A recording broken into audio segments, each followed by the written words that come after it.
Hello दोस्तों, नमस्कार। मैं विजय पूनिया और आप देख रहे हैं विजय एजुकेशन। राजस्थान में 12th लेवल सीईटी का एग्ज़ाम, मेरे दोस्तों डेट जो है एग्ज़ाम की आ चुकी है। आपको पता है एडमिट कार्ड भी आपने डाउनलोड कर लिया होगा और अब 4 फरवरी से आपके एग्ज़ाम शुरू हो रहे हैं। तो आप जितने भी स्टूडेंट जो तैयारी कर रहे हैं राजस्थान सीईटी एग्ज़ाम की, पहले तो मैं उन सभी बच्चों को विजय एजुकेशन की पूरी टीम की तरफ से बेस्ट ऑफ लक कहना चाहूँगा, बहुत बहुत बधाई देना चाहूँगा। आपका एग्ज़ाम बहुत अच्छा हो और आप बहुत ही पॉजिटिविटी के साथ में आगे बढ़ें। आपका पेपर आपकी तैयारी के अनुकूल हो, मैं ईश्वर से यही दुआ करूँगा बच्चों आपके लिए।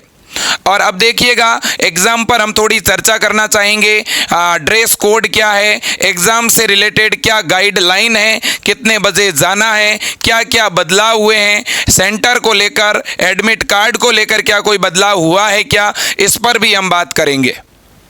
दोस्तों एक एक करके बात करें अगर हम, तो ये हमारी 12th लेवल सीईटी है बच्चों, और 12th लेवल सीईटी के पेपर पैटर्न पे सबसे पहले आएंगे। आपके 150 क्वेश्चन आने वाले हैं, 3 घंटे का पेपर होने वाला है और आपके प्रत्येक क्वेश्चन के 2 मार्क्स रहने वाले हैं। तो 150 प्रश्न रहेंगे, 300 नंबरों का पेपर रहेगा और मेरे प्यारे साथियों 3 घंटे का पेपर रहेगा। अगर मैं बात करूं इस एग्ज़ाम की, तो एग्ज़ाम का जो सेंटर है बच्चों लगभग डिस्ट्रिक्ट हेडक्वार्टर पर रखा गया है। कुछ जिलों को छोड़ करके अधिकांश जिलों के अंदर एग्ज़ाम के सेंटर दिए गए हैं। मेरे दोस्तों ये 12th लेवल सीईटी है जिसमें अधिकांश 12th के बच्चों ने फॉर्म लगाया है। ये कोई वैकेंसी नहीं है बच्चों, अगर देखा जाए तो ये एक तरह की एलिजिबिलिटी टेस्ट है बच्चों। लेकिन हाँ, जितनी भी राजस्थान की जो 12वीं लेवल की भर्तियां हैं, अधिकांश वैकेंसियों के लिए आपको इस एग्ज़ाम से गुजरना पड़ेगा। आपको मालूम है ये एग्ज़ाम अगर आप दे रहे हैं और इस एग्ज़ाम को आप क्वालिफाई कर लेते हैं तो आप कांस्टेबल की भर्ती में जा सकते हैं, एलडीसी की भर्ती में जा सकते हैं और भी 12th लेवल की कुछ वैकेंसी में आप जा सकते हैं। तो आपको इसे क्वालिफाई करना है, सीधी सी बात है, ठीक है ना मेरे दोस्तों। क्वालिफाई का मतलब आप ये समझ लो कि अगर आप बच्चों इसमें 40-50% मार्क्स लाने में भी कामयाब हो गए तो भी बहुत बड़ी बात है। लेकिन मेरे दोस्तों मैं आपके लिए बेस्ट विशेष देना चाहूँगा कि आप सब बहुत अच्छी तैयारी कर चुके हो। पेपर कोई बहुत ज़्यादा डिफ़िकल्ट आता नहीं है। अभी ग्रेजुएशन लेवल का भी पेपर हमने देखा है, बहुत ही बेसिक और मीडियम पेपर रहा है। तो ये तो 12th लेवल सीईटी है आपकी, तो आपके तो क्वेश्चन का लेवल ही सेकेंडरी स्तर का है। तो इसलिए कोई स्टूडेंट एग्जाम हॉल में जाने के बाद बहुत बार क्या होता है, तैयारी तो हमारी बहुत अच्छी होती है लेकिन जब हम एग्जाम सेंटर में जाते हैं तो बड़े असहज हो जाते हैं। एक घबराहट होती है शरीर के अंदर, डर लगने लगता है और उस डर उस भय की वजह से बहुत सारे तो क्वेश्चन जो हमें आ रहे हैं ना वो हम गलत कर देते हैं। तो बच्चों आप विचार करिए, आप सोचिए कि ये एग्ज़ाम आपका, फॉर्म फीस आपने दी, पेपर आपका, आप अपनी सीट पे बैठ करके क्वेश्चन कर रहे हैं, तैयारी आप करके आए हैं, फिर किस बात का डर? और फालतू में डरने से मतलब ही क्या है? आप बच्चों एग्ज़ाम हॉल में जैसे ही जाते हैं ना, पहले बिल्कुल रिलैक्स होने का प्रयास करो, बिल्कुल नॉर्मल होने का प्रयास करो। आप केवल इतना सोचो कि भाई इस तरह के मैंने बहुत सारे टेस्ट दिए हैं, मैंने स्कूल में बहुत दिए हैं, कोई बहुत बड़ी बात है क्या? दिमाग को जैसे भी हो बच्चों खुद के कंट्रोल में लेके आ जाओ। जब आप माइंड को कंट्रोल में लेके आ गए ना बच्चों, फिर आप मान लेना कि फिर आपके अंदर जो बदलाव होते हैं, एक हमारे साइंस के अंदर बच्चों बात है कि इस तरह की जब परिस्थिति आती है ना तो एड्रीनलिन हार्मोन सीक्रेट होता है, वो बॉडी में कुछ जो है इस तरह की एक्टिविटी करवाता है, हार्ट बीट का बढ़ना, ठीक है, पसीना आना, रोंगटे खड़े हो जाना। वो एग्ज़ाम में यही तो होता है ना एग्ज़ाम हॉल में। तो आप उसको ज़्यादा सीक्रेट मत होने दो, दिमाग को अपने कंट्रोल में ले लोगे ना तो ये एक्टिविटी खुद ब खुद रुक जाएगी, ठीक है। अब बच्चों बात यह है कि सर ड्रेस कोड क्या है और किन किन बातों का ध्यान रखना है। देखो आपका जो एग्ज़ाम है वो सबसे पहले तो बच्चों पहला एग्ज़ाम 4 फरवरी को है, फिर एक एग्ज़ाम आपका 5 फरवरी को है और फिर अगला एग्ज़ाम आपका 11 फरवरी को है। ये 3 डेट फिक्स की गई है। पहले तो आप ये देख लेना, बहुत सारे बच्चों के साथ धोखा हो सकता है। कई बार हम जो है हमारे इस भरोसे रह सकते हैं कि मेरा एग्ज़ाम 5 को है और बाद में पता चला अरे एग्ज़ाम तो 4 को है। ठीक है ना। तो पहले तो सभी स्टूडेंट अपना एडमिट कार्ड डाउनलोड कर लें, एक नहीं दो दो कॉपी में एडमिट कार्ड निकालें। सर रंगीन निकालें कि black and white? Black and white चलेगा। तो पहले तो एडमिट कार्ड आप निकाल लो, पहला काम ये करो। फिर देखो बच्चों, यहाँ दो शिफ्ट है एग्जाम के, एक है मॉर्निंग शिफ्ट और एक है आपकी आफ्टरनून या इवनिंग शिफ्ट। सुबह की जो शिफ्ट है ना बच्चों, उसमें एग्जाम आपका 9:30 बजे शुरू होगा और 12 बजे तक चलेगा। और इवनिंग शिफ्ट जो है वो 2:30 पे शुरू होगी और 5:30 बजे आपका एग्जाम कंप्लीट होगा। 3 घंटे का आपका एग्जाम है। लेकिन धोखा बच्चों यहीं पे होता है, हम एडमिट कार्ड में यही वाला टाइम देखते हैं 9:30 और हम कहते हैं यार 9:30 का टाइम है, पहुंच जाएंगे, क्या दिक्कत है। और मोस्टली ये 12th लेवल सीईटी का एग्ज़ाम है। 12वीं के ऐसे बहुत सारे फ्रेशर बच्चे हैं जो पहली बार एग्ज़ाम देने जा रहे हैं। तो मैं सभी बच्चों को एक बात बता दूं, बच्चों ये टाइम 9:30 से अगर आपका एग्ज़ाम है, इसका मतलब ये है कि बच्चों आपको यहाँ पे मैं बता दूं, अगर आपका एग्ज़ाम 9:30 बजे से स्टार्ट होगा, इसका मतलब है 9:30 से तो 10 मिनट 15 मिनट पहले आपके पास पेपर आ जाएगा सेंटर में। आपको इससे 2 घंटे पहले जो है सेंटर पे जाना है, 2 घंटे पहले आपको सेंटर पे पहुंचना पड़ेगा, ठीक है ना। तो 9:30 से 2 घंटे पहले का मतलब है 7:30 बजे। आपको 7:30 बजे एग्जाम सेंटर पे जाना है और 1 घंटे पहले तो बच्चों आपके बंद हो जाएंगे, गेट ही बंद हो जाएगा। आपको पता है ना ग्रेजुएशन लेवल सीईटी में यही हुआ था, ठीक है। अभी पेपर आउट हो रहे हैं, तो इसलिए मेरे दोस्तों एहतियातन तौर पर क्या किया जा रहा है कि सेंटर के 1 घंटे से पहले गेट बंद किए जा रहे हैं, ठीक है ना। इसका मतलब ये नहीं है कि बच्चों जो है कोई पेपर खुद उड़ के तो नहीं जाएगा, लेकिन मेरे दोस्तों लोग जो है ना आज के टाइम में किस स्तर तक गिर सकते हैं ये अनुमान नहीं लगाया जा सकता, ठीक है ना। बच्चों के करियर के साथ खिलवाड़ करने वाले बहुत हैं बच्चों, ठीक है ना। तो इसलिए देखिएगा यहाँ पर मेरे प्यारे साथियों, आप याद रखना 1 घंटे पहले, ठीक है ना, जो दरवाजे हैं, जो गेट हैं मेरे दोस्तों, वो क्या हो जाएंगे, बंद हो जाएंगे। और ये जो बात मैं बोल रहा हूं ना, ये आप औरों के साथ शेयर करें। एक व्यक्ति को बोलोगे फिर वो दूसरे को बोलेगा, एक वेव आ जानी चाहिए, नहीं तो कोई भी बच्चा अपना एक विद्यार्थी पीछे नहीं रहना चाहिए, ठीक है। मैं सभी बच्चों को बधाई देना चाहता हूं जो सीईटी का एग्जाम देने जा रहे हैं। और ऐसे बच्चे जिन्होंने भले 1 महीने तैयारी की हो, 2 महीने की हो, आप घर पे मत बैठना, ये मत सोचना यार ठीक तैयारी तो हुई नहीं, प्रिपरेशन तो ठीक से हुई है नहीं, छोड़ो ना, रहने दो ना, ये सोचना भी मत, आप दिमाग में लाना भी मत। बच्चों ये एलिजिबिलिटी टेस्ट है और अभी आप देखना बच्चों 14,000 पदों पे एलडीसी की भर्ती आ रही है, कुछ ही दिनों के बाद कांस्टेबल की वैकेंसी आ रही है।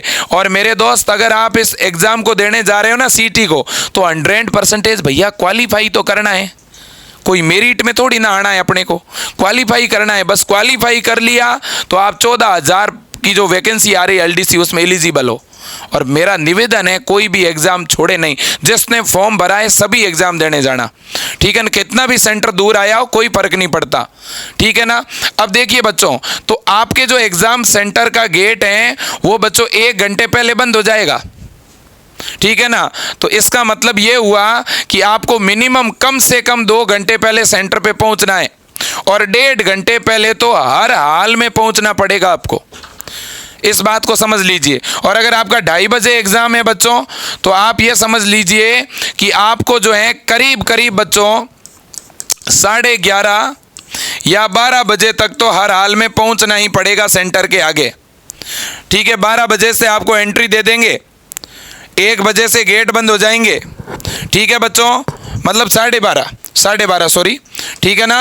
12:30 बजे से एंट्री देना शुरू कर देंगे बच्चों, ठीक है ना। याद रख लेना, मैं तो बस इतना ही कहना चाहता हूं कि भाई आप समय पे पहुंचे मेरे लाडलो, ठीक है।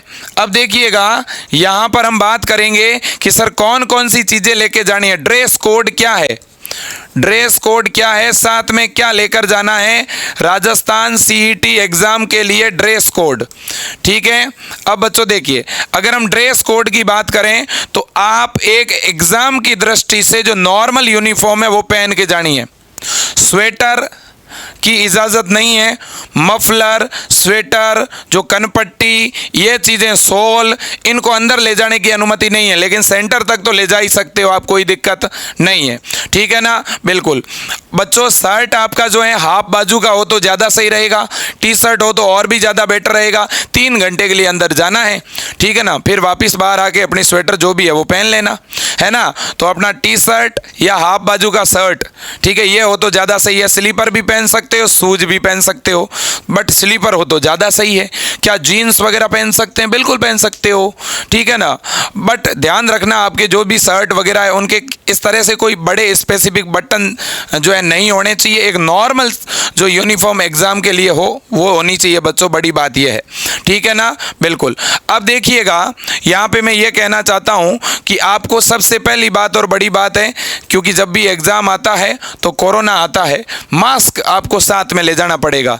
मास्क ले जाना है और अपनी खुद की दोस्तों पानी की एक बोतल आपको साथ में लेकर जानी है, ठीक है। तो एक पानी की बोतल और एक बच्चों आपके पास मास्क, 2 चीज़ें होनी चाहिए, ठीक है। इसके अलावा एक आपको फ़ोटो आईडी लेके जानी है।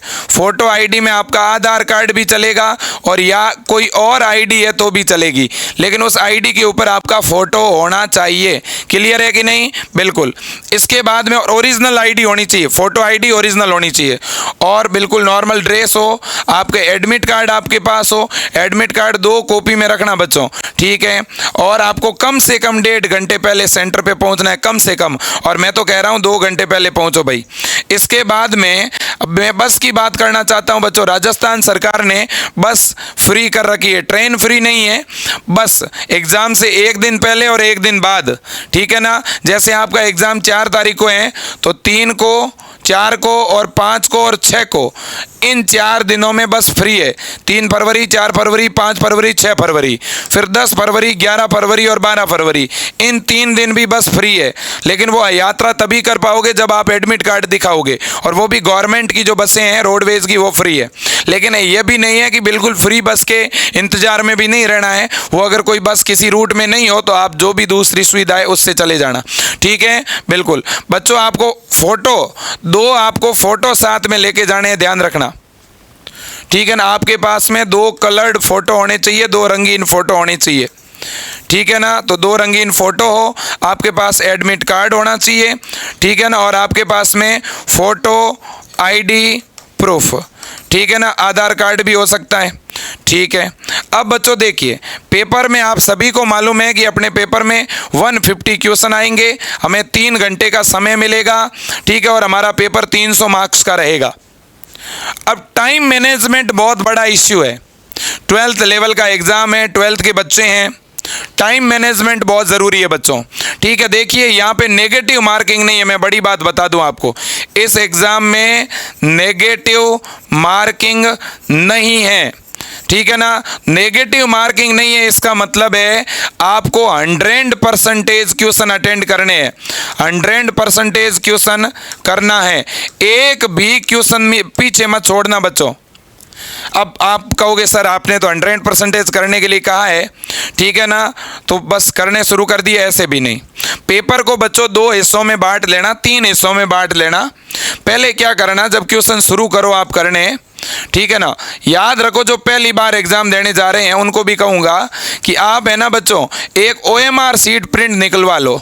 बहुत सारे गूगल पर आपको मिल जाएगी OMR सीट, और मैं टेलीग्राम पे भी डाल दूंगा विजय एजुकेशन एंड न्यूज़ के, तो एक परफॉर्मा डाल दूंगा OMR का, वो प्रिंट ले लो। प्रिंट लेकर के आप उस OMR को 1-2 बार भरने की प्रैक्टिस करो बच्चों। OMR भरने की प्रैक्टिस होनी बहुत ज़रूरी है, क्योंकि जिसके प्रैक्टिस नहीं होगी उसके OMR भरने में भी 1 घंटा लग जाएगा। 150 क्वेश्चन की OMR भरने में आप अगर 1 घंटा इसमें खर्च कर लेंगे तो फिर करेंगे कब बाकी वाले क्वेश्चन, है कि नहीं है। तो OMR सीट के 5-6 प्रिंट ले लो आप विजय एजुकेशन के टेलीग्राम चैनल से, और वो 5-6 OMR जो है भरने की प्रैक्टिस करो आप। ये बहुत ज़रूरी चीज़ है, मैं अच्छी बात बता रहा हूँ बच्चों आपको, ठीक है ना। OMR सीट हम देखते बहुत है मोबाइल में, लेकिन जब तक प्रैक्टिस नहीं करेंगे ना बच्चों तब तक नहीं होगा, ठीक है। अब बच्चों देखो, अब आप कहोगे सर अच्छा OMR सीट भरने की प्रैक्टिस कर लेंगे, पेपर भेजो, ठीक है भैया। नाम भी मत लेना, किसी के बहकावे में मत आना। कहीं कुछ भी पेपर नहीं है, ग्रेजुएशन लेवल का पेपर हुआ था, बहुत ही पारदर्शी तरह से हुआ था बेटा। किसी के चंगुल में चक्कर में मत फंसना, ठीक है। कई बार क्या होता है बच्चों, कुछ गलत लोगों के चक्कर में एक सही पढ़ने वाला बच्चा फंस जाता है। ऐसे लोगों से भैया दूर रहना, जो इस तरह की बात करते हैं न, उनके साथ ही मत बैठना। मेरा तो भाई ये कहना है, बाकी आप जानते हो, सभी समझदार हो, ठीक है। अब देखिएगा, और बच्चों आज के समय में कॉल वगैरह सब ट्रेस होती है, कोई फोन पे किस तरह की बात भी मत करना किसी से, ठीक है, बिल्कुल। अब देखिए बच्चों, यहाँ पे मैं आपको एक बात करना चाहूँगा, बताना चाहूँगा आपको पेपर के अंदर क्या करना है बच्चों। जब आप क्वेश्चन करने शुरू करो, देखो 150 प्रश्न है, इतना आप जानते हो। 150 में से जो जीके के प्रश्न है वो तो तुरंत हो जाएंगे ऐसे वन टिक में, लेकिन बच्चों जो आपके मैथ वाले क्वेश्चन है, मैथ है, साइंस है, रीजनिंग है, ठीक है ना, रीजनिंग के अलावा कंप्यूटर है। वैसे कंप्यूटर के तो लगभग 5 ही क्वेश्चन होंगे, तो कंप्यूटर ज़्यादा आपको प्रॉब्लम नहीं करेगा, ज़्यादा प्रॉब्लम करेगी मैथ, रीजनिंग वगैरह, इसमें टाइम ज़्यादा लगेगा। तो मैथ के, साइंस के, रीजनिंग के, कंप्यूटर के, इनके बच्चों प्रश्न होंगे आपके 50 से लेकर के 60 प्रश्न होंगे इनके। 50 ही होंगे, 60 होंगे ही नहीं बच्चों, ठीक है। कितने होंगे? 50 भी मैं ज़्यादा बता रहा हूँ, फिर मैं इसमें हिंदी इंग्लिश डाल देता हूँ, हिंदी और इंग्लिश, ठीक है ना। ये हिंदी और इंग्लिश अगर साथ में डालूंगा तो लगभग 70 के आसपास क्वेश्चन होंगे। और जीके के क्वेश्चन लगभग बच्चों आपके 80 क्वेश्चन आपको जीके के मिलेंगे, 80 प्रश्न। जीके काफ़ी ज़्यादा पोर्शन जीके का आएगा ऐसा लग रहा है। अब बच्चों जीके जब भी करो ना, तो पहले देखो आप ओएमआर शीट को 2 बार भरना। कितनी बार भरनी है? 2 बार। एक बार आप जब 1.5 घंटे हो जाए ना, 1.5 घंटे तक कंटिन्यू आपको बच्चों पेपर के अंदर क्या करना है, आपको जो भी क्वेश्चन आ रहा हो, सही जो भी ऑप्शन दिखे उस पर ऐसे टिक करते जाना। और जो आपसे नहीं हो रहा है, जैसे मान लो पहला आपने क्वेश्चन था, पहला कर लिया, मान लो उसका ए सही है तो पेपर में ए पे टिक कर दिया। फिर दूसरा आपको नहीं आ रहा तो दूसरे के ऊपर ऐसे गोला कर देना। फिर आपने तीसरा, उसमें सी सही था, ऐसे टिक कर दिया। फिर तीसरा भी कर दिया, चौथा, मान लो 5वां नहीं आ रहा, 5वें प्रश्न पे ऐसा हल्का सा गोला मार देना। जिससे क्या होगा, सेकंड टाइम जब आप वापस इसे रीड करोगे तो आपको पहले से पता चल जाएगा, अच्छा ये बाकी है, ये बाकी है, ठीक है। तो पहले राउंड में 150 तक फटाफट क्वेश्चन कर लेना। 150 तक नहीं करो तो जीके वाले पहले कर लेना। जीके वाले 80-90 प्रश्न आपको 30 से 40 मिनट के अंदर अंदर बच्चों कर लेने हैं। फिर 30 से 40 मिनट में जीके वाले क्वेश्चन जो आ रहे हैं वो किए। फिर क्या करना है, फिर ओएमआर शीट भरनी है आपको। फिर पहले जीके के लिए ओएमआर शीट भर लेना, 10 मिनट के अंदर अंदर ओएमआर शीट भर लेना आप, ठीक है बच्चों। जीके के लिए जैसे ही आप ओएमआर शीट भर लोगे बच्चों, फिर क्या करना है आपको, फिर अब आपको जो है आपको जाना है फिर मेरे दोस्तों सीधा ही साइंस, हिंदी, साइंस पे भी बाद में जाना, पहले हिंदी पे जाना है, ठीक है। पहले जो इजी है ना उनको बच्चों, देखो अब ये गलती हो सकती है नए बच्चों से, मेरा सुझाव है इजी प्रश्नों को फटाफट करना है। ऐसा नहीं ये आ रहा है मज़ा आ गया, 2-3 ये आ गए, ये आ गया, तो फिर कई बार हम बहुत ज़्यादा खुश हो जाते हैं और बहुत स्लो भी हो जाते हैं। स्लो नहीं होना है, क्वेश्चन आ रहे हैं बिल्कुल आएंगे आपको, लेकिन करना फटाफट है, स्पीड में करना है। जो क्वेश्चन ईजी है उनको जल्दी करोगे तो टाइम बचेगा तो वो मैथ में काम में लेंगे। भैया मैथ है, साइंस है, कंप्यूटर है, रीजनिंग है, ये चारों आपके कम से कम 1 घंटे को ख़राब कर देगी, ठीक है ना। 1 घंटे इसमें चले जाएंगे, इसलिए ये लास्ट में करना, क्योंकि मैथ, रीजनिंग, साइंस और कंप्यूटर इनके कोई बहुत ज़्यादा प्रश्न नहीं होंगे। इसलिए पहले जीके, फिर हिंदी, फिर इंग्लिश, फिर बाकी की चीज़ें जो भी हैं, ठीक है ना। मैथ में दिमाग लास्ट में खपाना है, मेरा निवेदन है आपसे, ठीक है कि नहीं है। ऐसा नहीं हो कि कहीं मैथ के 10-15 क्वेश्चन लेके बैठ गए, 1 घंटा खराब कर दिया, फिर पता चलेगा अरे यार 140 प्रश्न बाकी पड़े हैं, टाइम ही नहीं है, तो फिर हमारी घबराहट के चक्कर में क्वेश्चन बाकी वाले गलत हो जाएंगे। तो पहले स्ट्रेटजी बनानी पड़ेगी, रणनीति बनानी पड़ेगी। और कई बार कुछ बच्चे ऐसे भी होते हैं जो पहले पेपर को पढ़ते हैं, 10-15-20 क्वेश्चन पढ़ते जाते हैं, फिर जो है टिक मार्किंग शुरू। ऐसा नहीं करना, पहला क्वेश्चन पढ़ा, जो भी है टिक करो, पेपर में टिक करो। 1 घंटे में जितने भी टिक किए पहले ओएमआर शीट भरो, ठीक है कि नहीं है। फिर आगे जाओ, टिक करते जाओ, फिर भरो, फिर टिक करते जाओ, भरो। अब आपने पहले राउंड में जितना भी आ रहा था वो आपने कर लिया। लास्ट में बच्चों आपको आधा घंटा बचा के रखना है, और उस आधे घंटे में क्या करना है कि अब जो क्वेश्चन आपको नहीं आ रहे, मान लो पेपर में 30 क्वेश्चन आपको ऐसे हैं जो बिल्कुल भी नहीं आ रहे, अब जो 30 क्वेश्चन बिल्कुल भी नहीं आ रहे, फिर अपने इष्ट देव को याद करना। या इन 30 में से मान लो कि 10 डाउट वाले हैं, तो डाउट वाले हैं तो वो 10 डाउट वाले पहले देख लेना, जो भी आपको ज़्यादा जिस पे संभावना लगती है उस पे टिक करना। फिर मान लो लास्ट में 10 प्रश्न बचे या 15 बचे जो बिल्कुल नहीं आ रहे, तो फिर दोस्तों इसमें तुक्का प्रणाली काम में लेनी है। ठीक है, तुक्के के भी अलग अलग नियम होते हैं बच्चों, लेकिन अपन उन नियमों के बहुत ज़्यादा तो जानकार नहीं है, लेकिन फिर भी आप उस टॉपिक को याद करना जिस टॉपिक से ये क्वेश्चन है, फिर थोड़ा बहुत याद करके अपने दिमाग को चलाने का प्रयास करना, मुझे लगता है आपको आंसर मिल जाएगा। ठीक है ना, एक भी क्वेश्चन मत छोड़ना, मेरा आपसे निवेदन एक ही है, पहले वो करना। ठीक है, जो आपको 100% आ रहे हैं और उनकी ओमार सीट भर लेना। ओमार सीट भरते समय गलती मत करना। सही, कई बार क्या होता है ओमार सीट भरते समय मिस्टेक कर देते हैं, पहले का, दूसरे का, तीसरे का, कई बार एक आध क्वेश्चन जो है मेरे दोस्तों दाएं बाएं हो जाता है और फिर हम गलत डायरेक्शन में ओमार सीट भर देते हैं। जब भी ये काम करो मेंटली प्रेजेंट रहना। कई बार क्या है कि एग्ज़ाम के सेंटर हॉल में कोई बात कर रहा होता है, कोई टीचर किसी से बोल रहा होता है, हम वहाँ पे क्या उनकी बातें सुनते हुए बिल्कुल डिस्ट्रैक्ट हो जाते हैं, भूल जाते हैं, सही डायरेक्शन से भटक जाते हैं। मत भटकना। आपको बच्चों ये एग्ज़ाम क्वालिफाई करना है और आप करेंगे, मुझे पूरा भरोसा है बच्चों। बस आप सारे क्वेश्चन करके आ जाना, ठीक है ना। और जाते समय भी रास्ते में बहुत सारे लोग मिलेंगे जो ये कहेंगे इतने घंटे पढ़ाई करता था, इतने महीने की थी, इस कोचिंग में की थी, ठीक है, ऐसे ऐसे तैयारी की, ये देखो इतने बेहतरीन नोट्स है। ठीक है, इस तरह की बड़ी बड़ी बातें करने से कुछ लोग आपको जो हैं वो मेरे दोस्तों डिप्रेस कर सकते हैं ना। तो आपको इस तरह की कोई बात करनी है अपने, आप चलते चलते जाते जाते अपना जो कुछ पढ़ सकते हो तो कोई MCQ पढ़ लेना। बाकी अपने को ना तो किसी को दिखाने की ज़रूरत है मैंने कितनी पढ़ाई की और कितनी नहीं की, और न ही रास्ते में किसी से क्वेश्चन पूछने की ज़रूरत है। ऐसा नहीं हो कि हमने क्वेश्चन पूछना शुरू कर दिया दाएं बाएं, नहीं, ये भी नहीं करना। लेकिन हाँ, एक बात ज़रूर बताऊंगा, जैसे ही बच्चों 4 फरवरी का एग्ज़ाम हो जाए तो पेपर आ जाएगा। अब क्या करना है, जो 5 फरवरी वाले हैं, ठीक है, 11 फरवरी वाले हैं, इनको बच्चों जो हैं जो पेपर हुआ है ना सबसे पहला, उसी पैटर्न पे आगे ये पेपर होंगे। इसलिए भैया मेरा तो ये आपको राय है कि जो 4 वाला पेपर हो उस पैटर्न को फॉलो करना। 7-8 दिन 10 दिन आगे जो भी आपका पेपर है, इस सप्ताह में आगे अच्छी तैयारी करना, क्या पता आप बहुत करीब चले जाओ। ठीक है, तो आप सबको अगेन विजय एजुकेशन की तरफ से बहुत बहुत बधाई। सही वक्त पे पहुंचना है, सही टाइम पे पहुंचना है, पॉजिटिविटी के साथ पेपर करना है। ठीक है ना, खूब मेहनत करिए, दिमाग में नेगेटिविटी नज़दीक मत लाना, और अपने इष्ट देव को याद करके अपने मम्मी पापा का बिल्कुल ब्लेस लेकर के घर से निकलना है बच्चों।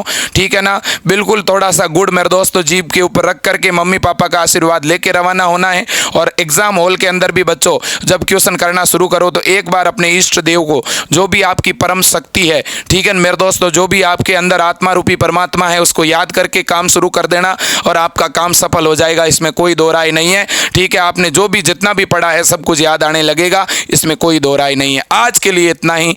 जय Hind, Vande Mataram, best of luck.